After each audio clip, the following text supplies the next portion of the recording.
Les Cinque Terre en Ligurie.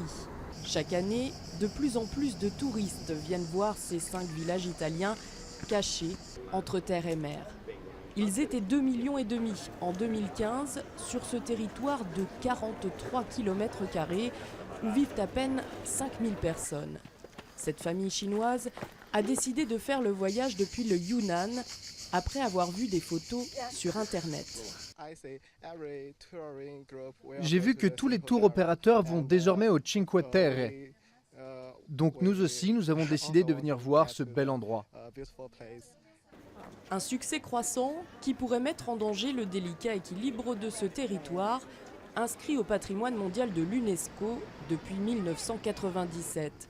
Selon le parc national des Cinque Terre, qui a pour mission d'organiser le tourisme et de protéger ses sentiers étroits et escarpés, unique voie piétonne entre les villages, en 2015, le nombre de visiteurs a augmenté de 30% par rapport à l'année précédente. Et pour 2016, on estime qu'il y aura une nouvelle hausse de 20%. Bon nombre de touristes qui boudent le Maghreb ou la Turquie par peur des attentats se tournent en effet vers l'Italie. Si la situation devenait ingérable, si on ne pouvait plus gérer l'arrivée de tous ces touristes, à ce moment-là, nous serions obligés de prendre des mesures pour limiter l'afflux touristique.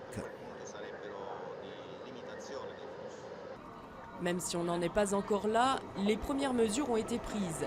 L'accès au sentier principal a été rendu payant et un ticket combiné train et visite a vu le jour.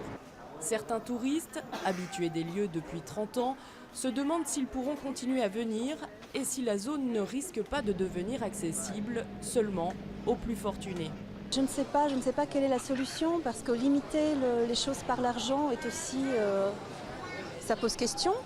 Parce que ça voudrait dire que ceux qui peuvent se le permettre viennent, ceux qui ne peuvent pas se le permettre ne peuvent pas. Je ne sais pas quelles sont les solutions.